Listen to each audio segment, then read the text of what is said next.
de una serie de 4 sermones, frases de esperanza, y bajo el título y el propósito general del año, la iglesia, una comunidad de esperanza.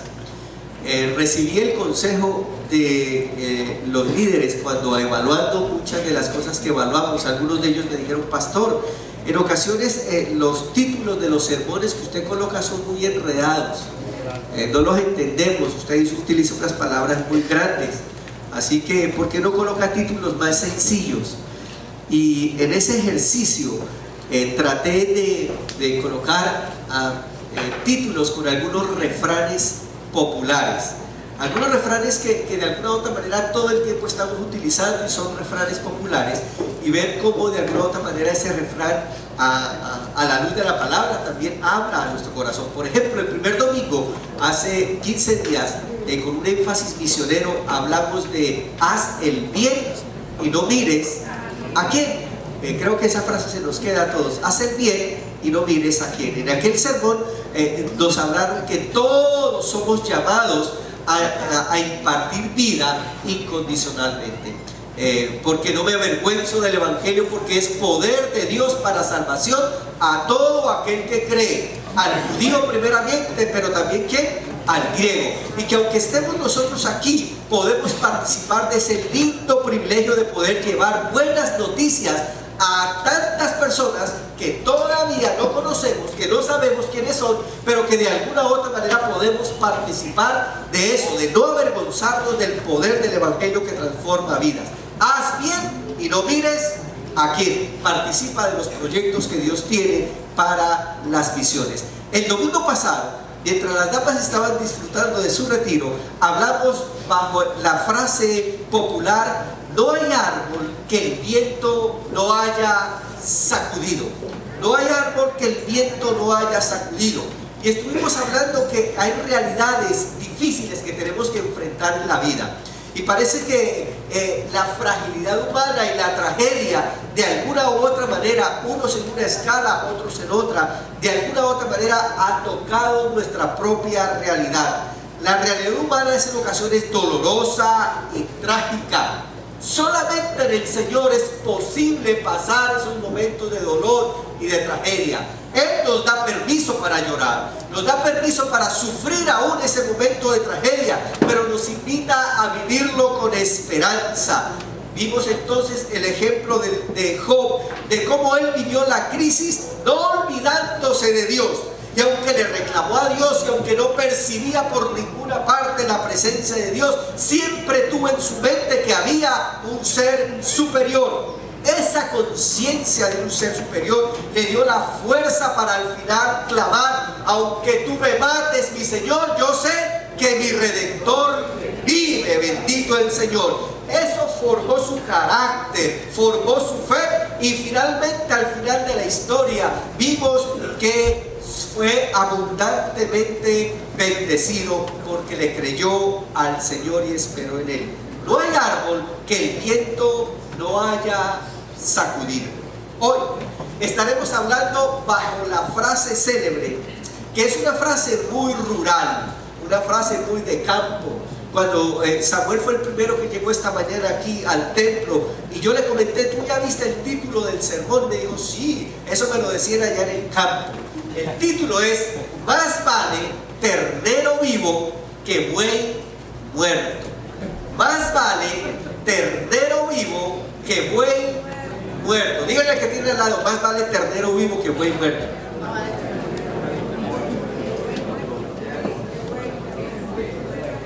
Bueno, esta es una frase muy coloquial, utilizada por los campesinos, ¿verdad? En el campo utilizan esta frase: más vale ternero vivo que buey muerto. ¿Qué es lo que quiere decir esa frase el campesino? El campesino utilizaba esta frase para decir lo siguiente, era para ilustrar lo importante, escuchen, lo importante que son los terneritos, lo importante que es cuidar, alimentar, atender bien a la cría del buey. Porque si no se cría bien a la cría del buey, es posible que el ternero nunca llegue a ser un buen buey, nunca nunca llega a ser un buen buey. Así que la oportunidad de que en el futuro haya buenos bueyes, fuertes, resistentes y que sepan hacer el trabajo rudo para el cual están destinados, es que cuando terneros puedan ser bien alimentados, bien cuidados, bien instruidos, no descuiden esa atención al ternero. Más vale ternero vivo que buey muerto. De esa frase podríamos concluir y podríamos sacar una frase práctica justamente hoy cuando estamos celebrando el Día de los Padres. Y escuchen, es que Dios nos ha dado autoridad a los padres, una autoridad dada por Dios. Escuche, padre, crea en esta mañana, Dios a ti te ha dado autoridad para influenciar a tus hijos, o influenciar para bien, o influenciar para mal. Independientemente de si influencias para bien o influencias para mal, Dios te ha dado una autoridad sacerdotal. Escuche, Dios te ha dado una autoridad de Dios sacerdotal específica para influenciar a tus hijos.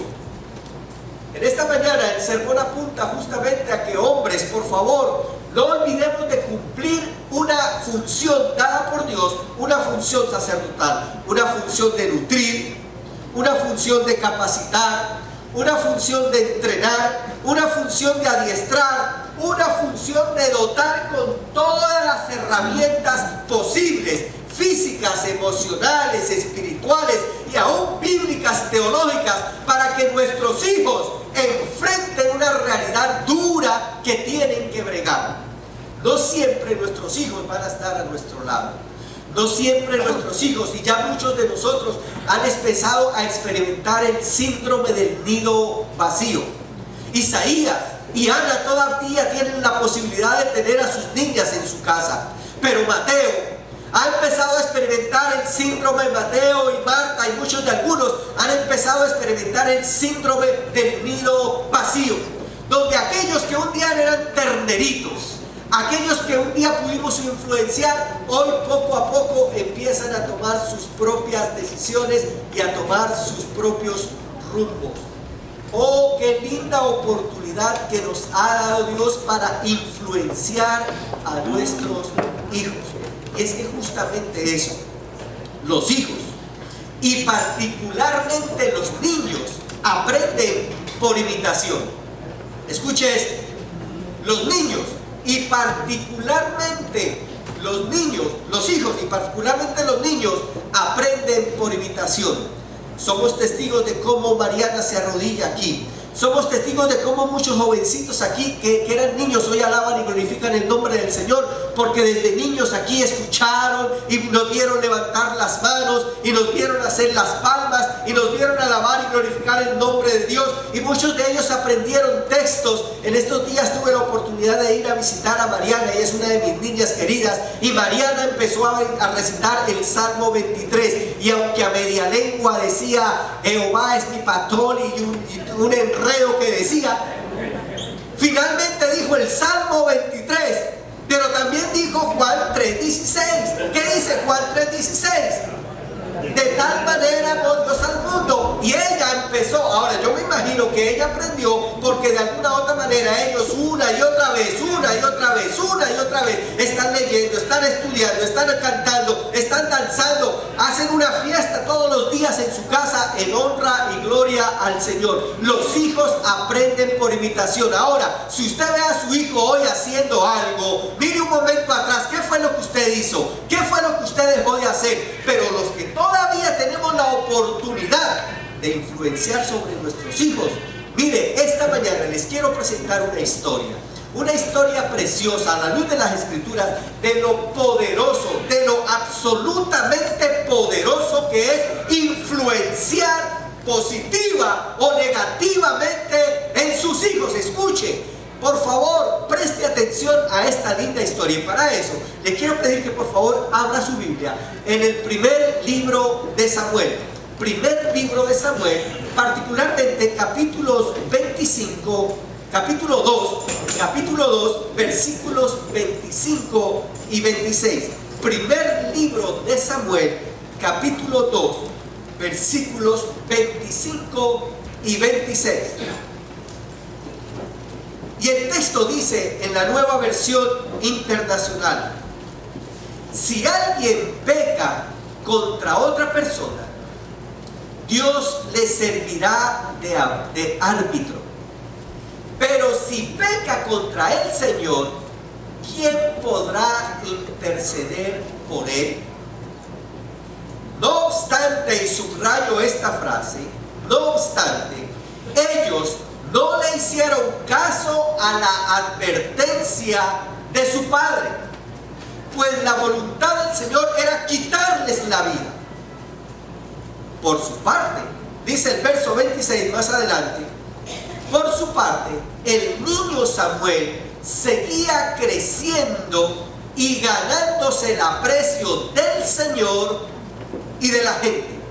Quisiera hacer énfasis en la segunda parte del versículo 25, donde se referencia: no obstante, ellos, y ya le voy a aclarar quiénes, ellos no le hicieron caso a la advertencia de su padre, pues la voluntad del Señor era quitarle la vida. Verso 26, por su parte, es otra persona, otra historia. Por su parte, el niño Samuel seguía creciendo y ganándose el aprecio del Señor y de la gente. Esta historia es una historia preciosa.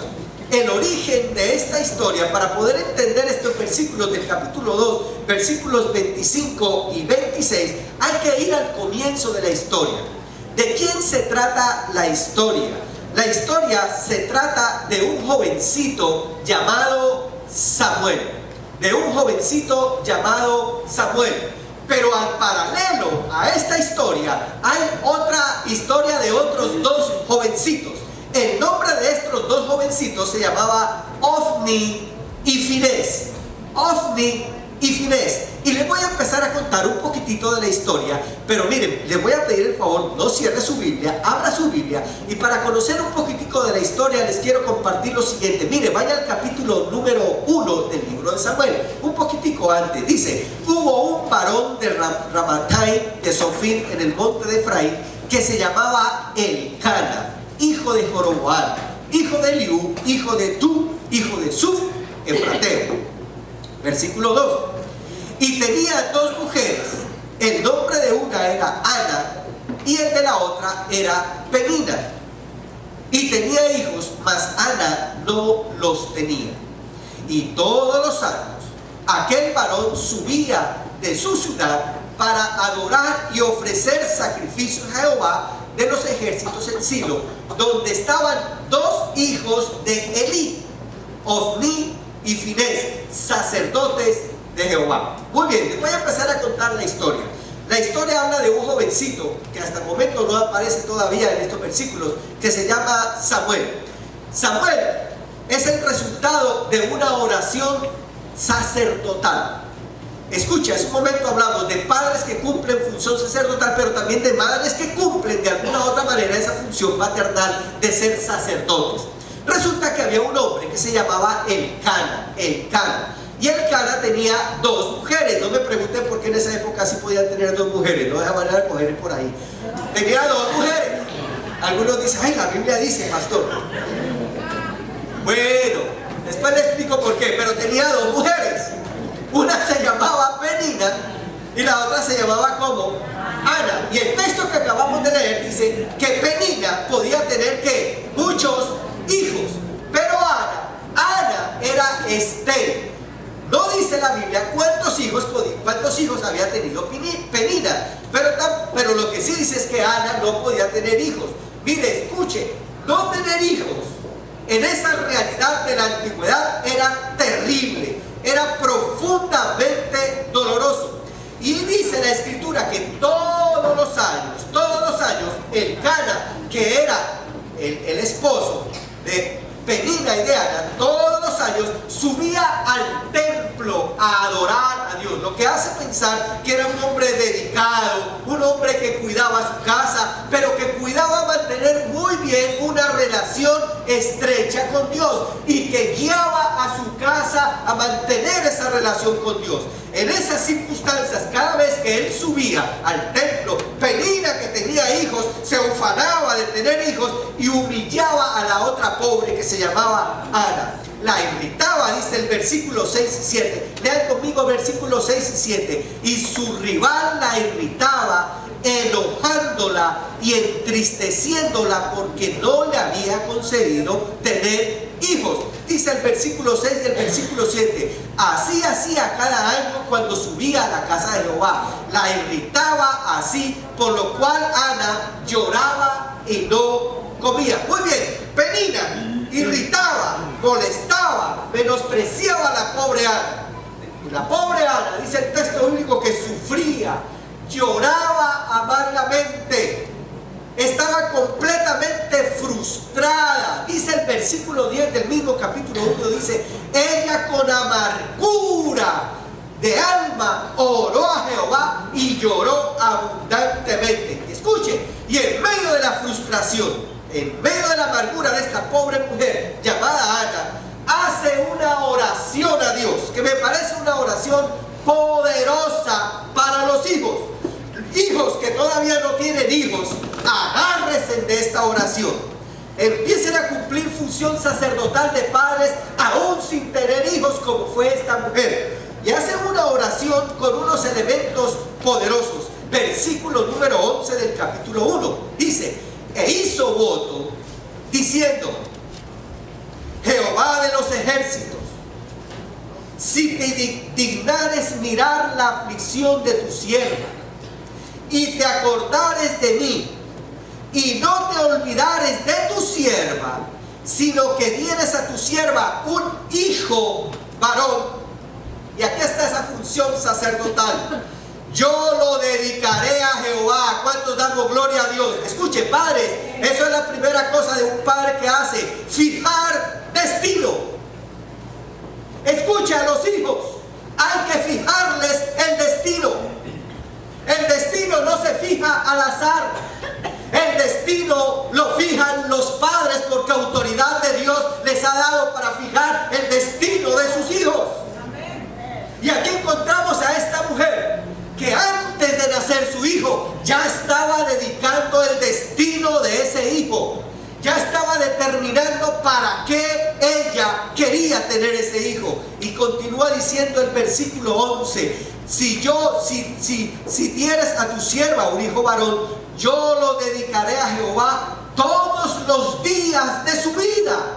Dígame si eso no es fijar una dirección, si no es fijar destino. Lo dedicaré a él todos los días de su vida y no pasará navaja sobre su cabeza. El concepto de no pasará navaja sobre su cabeza hace mención a una tradición antigua, muy antigua, que se llaman los nazareos. Los nazareos hacían votos por dedicación absoluta a Dios, de tal manera que como señal de esa dedicación a Dios, rapaban su cabeza, no consumían algunas comidas en particular, comían algunas otras en particular, y toda su vida era dedicada al servicio a Dios.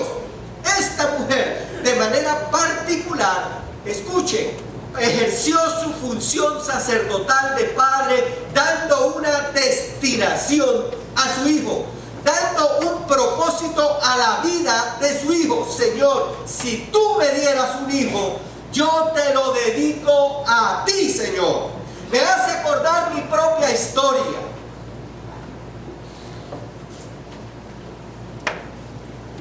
Hace muchos años atrás, medio siglo atrás, de manera abrupta e inesperada, nace un muchachito literalmente sobre el texto bíblico. Porque frente a los dolores de mami, papi no entendía lo que estaba pasando. Y un hombre de Dios que buscaba el evangelio básico, Biblia, oración y ayuno, en los momentos de dolor, dos jovencitos inexpertos, lo que él puso fue abrir la Biblia y empezar a orar. Déjeme decirle que hay momentos en que hay que orar, pero hay momentos en que hay que salir para el hospital. El asunto es que no salió para el hospital, él abrió la Biblia y empezó a orar. Y literalmente este muchacho nació sobre la Biblia, con unas consecuencias sin atención y particulares, donde bajo una broncoaspiración eso me ha causado un problema en todo mi sistema respiratorio. A la edad de los 6 años el Señor me sanó de asma, bendito sea el nombre del Señor. Pero escuche, cuando me cuentan ellos, yo no me acuerdo, me cuentan noches y noches y noches y noches de vela, esperando en qué momento la respiración se me iba. Mi padre hace una oración: Señor, si tú le mantienes la vida a este muchacho, yo lo dedico para la gloria de tu nombre. Escuche, eso sabe cómo se llama: destinación, destinación, destinación. Y oraba una vez, y oraba otra vez, y oraba otra vez, y oraba otra vez. Escuche, padres, oren por sus hijos, destinen la vida de sus hijos, pongan la mano de autoridad sobre sus hijos y declaren bendición sobre sus hijos. Declaren bendición. Ana lo dijo: Señor, si tú me dieras un hijo varón, yo lo dedicaré todos los días de su vida para la gloria de tu nombre. Por el otro lado, mientras Samuel iba creciendo y mientras Samuel fue dedicado desde antes de nacer, por otro lado, recuerden que las dos historias paralelas son de los hijos de Elí. Vayan por favor al capítulo 1, verso 3, donde justamente dice: y todos los años aquel varón subía de la ciudad para adorar y para ofrecer sacrificios a Jehová de los ejércitos en Silo, donde estaban 2 hijos de Elí. Elí era el sacerdote, Ofni y Finés, sacerdotes de Jehová. Eso me hace pensar lo siguiente: había 2 muchachos, 2 jovencitos, que ya habían sido criados y levantados en los principios de los ritos judíos, de los ritos.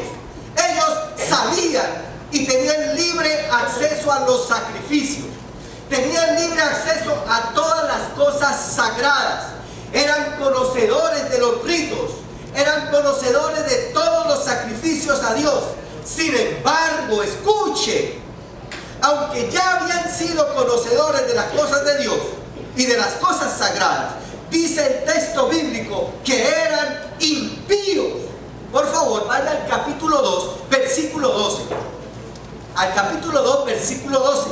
Dice así: los hijos de Elí eran hombres impíos.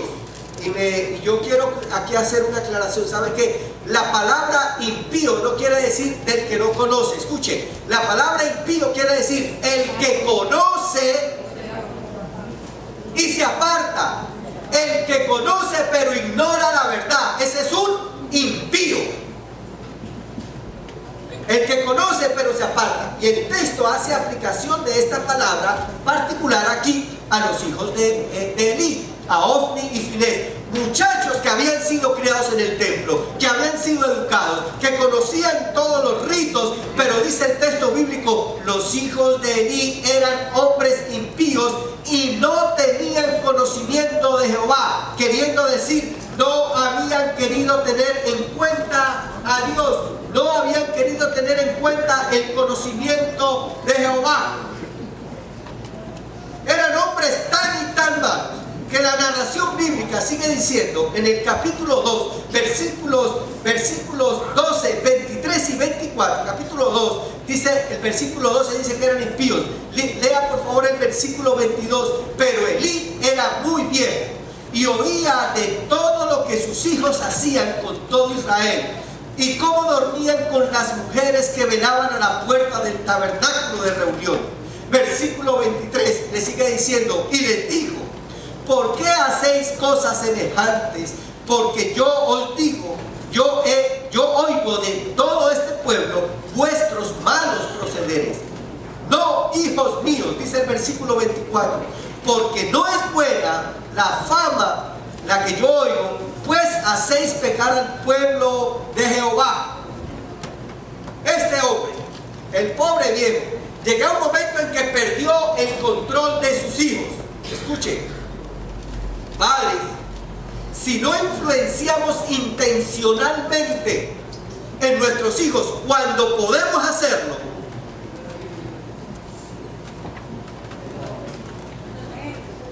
Padres, si no influenciamos en nuestros hijos, cuando podemos hacerlo, va a haber un momento que los muchachos se nos salen de las manos. Y ahí, a este sacerdote, finalmente este par de muchachos se les salió de las manos.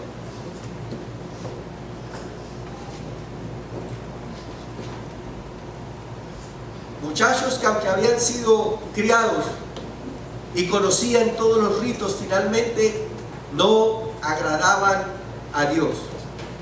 Por el otro lado, bajo una experiencia particular, Samuel llega al templo siendo un niño, siendo un jovencito. Y el versículo 26 del capítulo 2 sigue diciendo: y el joven Samuel iba creciendo y era acepto delante de Dios y delante de los hombres. Ana, en el capítulo 1, versículo 22, dice que no iría al templo hasta que el niño fuera destetado, y le explicó a su esposo: entonces lo llevaré para dedicarlo al Señor, y allí se quedará con él el resto de la vida.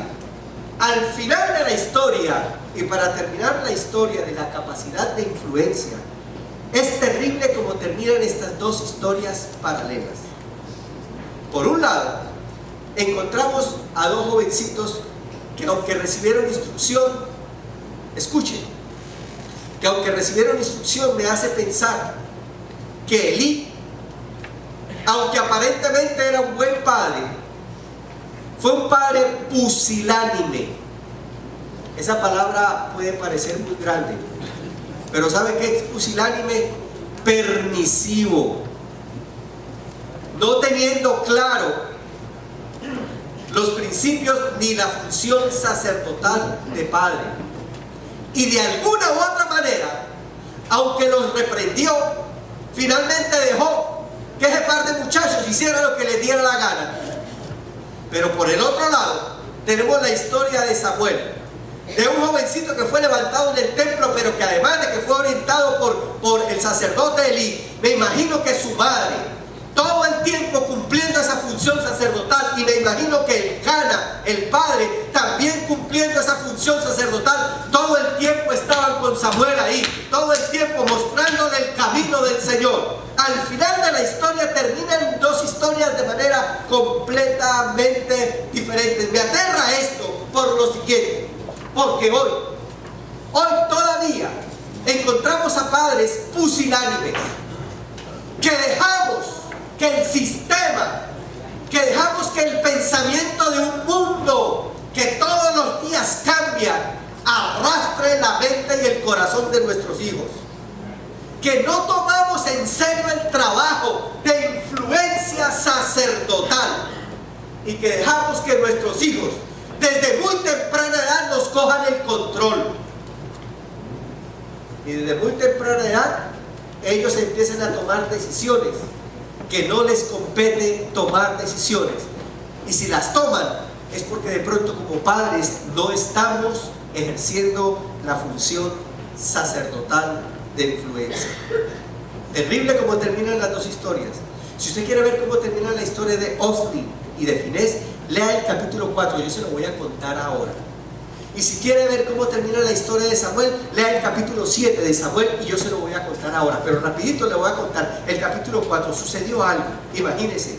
El pueblo de Israel, en medio de las circunstancias, es tomado, y en medio de las guerras, enfrenta una batalla con los filisteos. Y allí los filisteos, dice el capítulo 4, versículo 1, dice: porque en aquel tiempo salió Israel a encontrar en batalla a los filisteos. Versículo 2: y los filisteos presentaron a la batalla a Israel, y trabándose en combate, Israel fue vencido delante de los filisteos, los cuales hirieron en la batalla en el campo a 4,000 hombres. Continúa diciendo, justamente en medio de la batalla, en el versículo 4, que el arca de Jehová, símbolo y señal de la presencia de Dios en medio del templo, en medio del pueblo, fue capturada. Y ellos tomaron la decisión, sin la voluntad de Dios, ir y recuperar el arca. capítulo 4, versículo 4, dice: y envió el pueblo a Silo, y trajeron de allá el arca del pacto de Jehová de los ejércitos, que moraba entre los querubines. Y los dos hijos de Elí, Ofni y Finés, estaban allí con el arca de Dios. Escuche, en medio de la circunstancia habían dos pecadores, dos impíos, dos hombres que no habían sido poderosamente influenciados por su padre, que se atrevieron a participar de cosas sagradas. Cuando ellos participaron de esas cosas sagradas, el desastre fue terrible. Miren el versículo 10. Pelearon pues los filisteos e Israel fue vencido, y huyeron cada cual a sus tiendas, y fue hecha muy grande mortandad, pues cayeron de Israel 30,000 hombres de a pie. Versículo 11. Y el arca de Dios fue tomada, y muertos los dos hijos de Elí, Ofni y Finés. Wow. Se alejaron de Dios, entraron en un conflicto, y por entrar en ese conflicto ellos fueron muertos. La tragedia no termina ahí. Finalmente, escuche, y esto es terrible, cuando usted no le da destinación a sus hijos, ellos van camino a la muerte. Si usted no le da destinación a sus hijos, van camino a la muerte. Los coge el sistema y se los roba y los lleva camino a la muerte. La tragedia no termina ahí. Verso 17 del capítulo 4. Y el mensajero respondió: Israel huyó delante de los filisteos, y también fue hecha gran mortandad en el pueblo.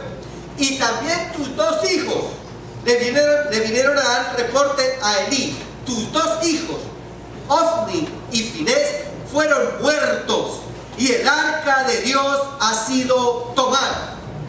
Y miren lo que pasó. Verso 18. Y aconteció que cuando él hizo mención del arca de Dios, Elí, el sacerdote, se cayó hacia atrás de su silla, al lado de la puerta, y se desnucó. ¿Aló? Usted está viendo qué pasa por dos hijos y un padre pusilánime que no ejerce su función sacerdotal. Aquel hombre murió. La tragedia no terminó ahí. Siga leyendo, porque además de que Elí, murieron los dos hijos, Ofni, Finés, y ahora murió Elí desnucado. Dice: y murió porque era hombre viejo y pesado, y había juzgado a Israel 40 años. Verso 19.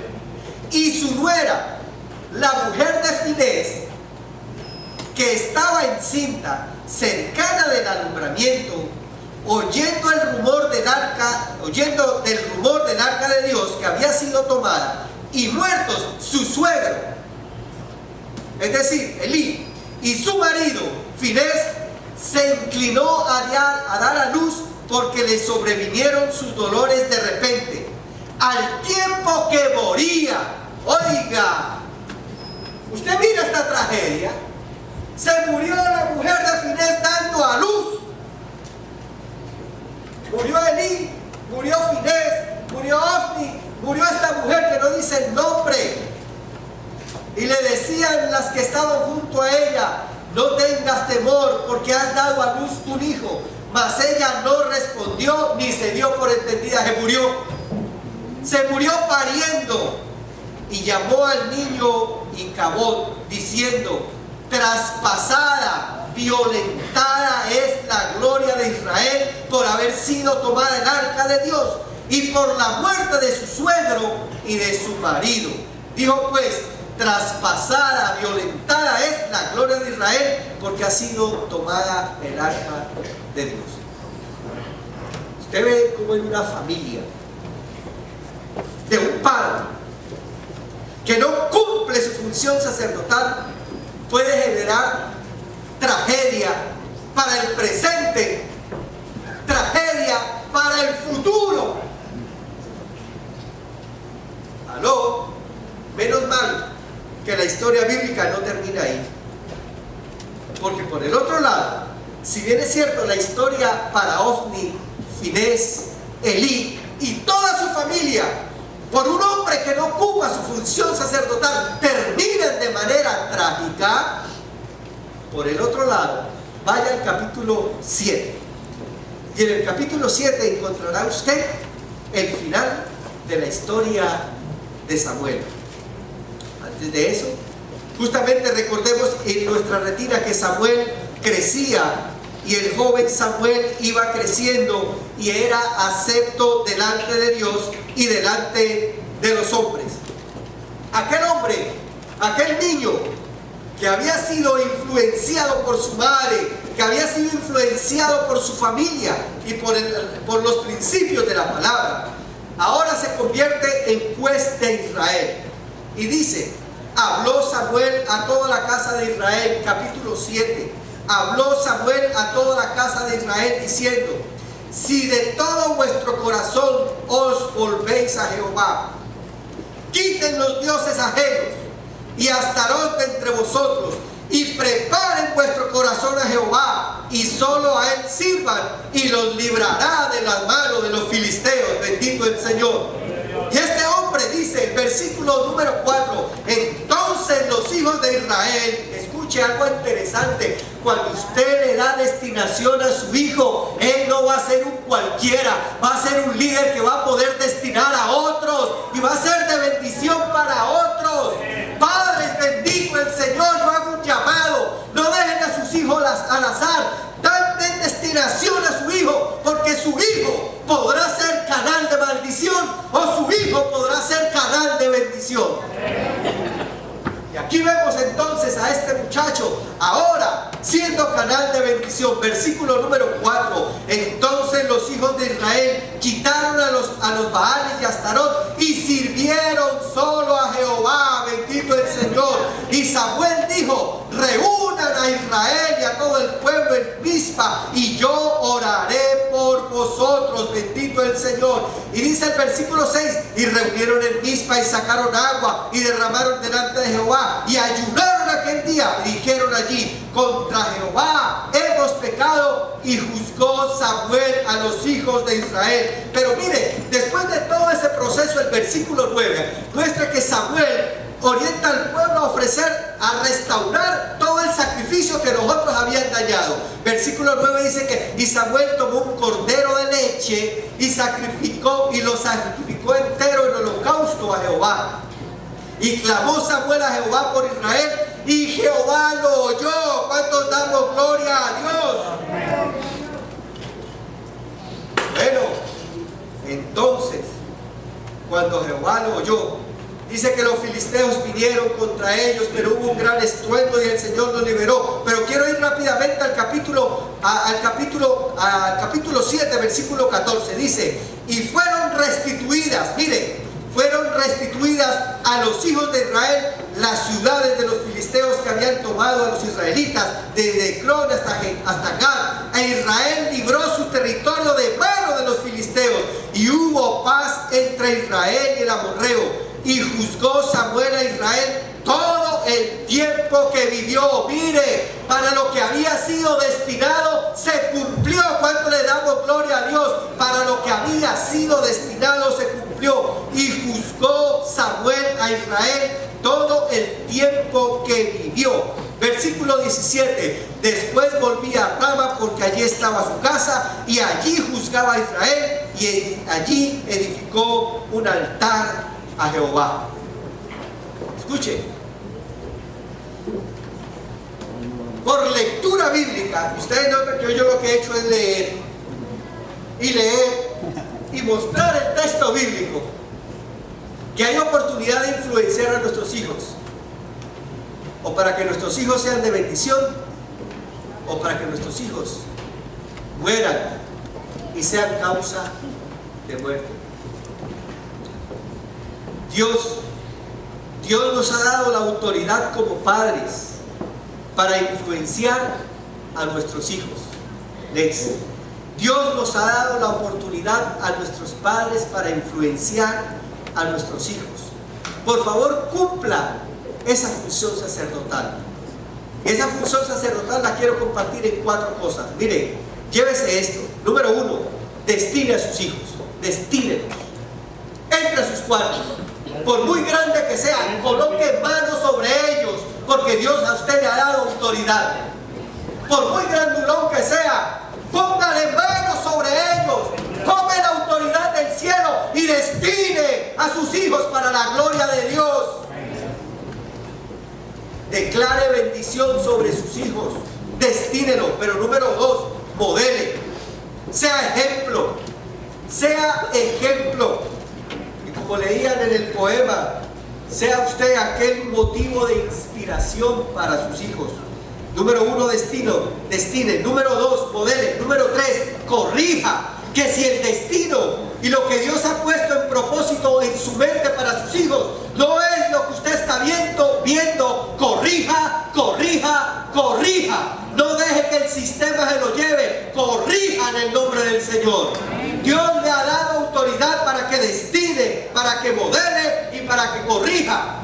Y después de que lo tenga corregido, ¿sabe qué? Valídelo, afírmelo, abrácelo, dígale qué bien que tú vas. Siéntase orgulloso de su hijo, siéntase orgulloso de su hija, siéntase que su hijo es un regalo de Dios. Sienta que su hijo va a poder ser de canal de bendición para mucha gente. Afírmelo, cumpla esa función sacerdotal, destine, modele, corrija y afirme, porque más vale ternero vivo que buey muerto. Que así nos ayude el Señor en esta mañana. Que Dios nos bendiga.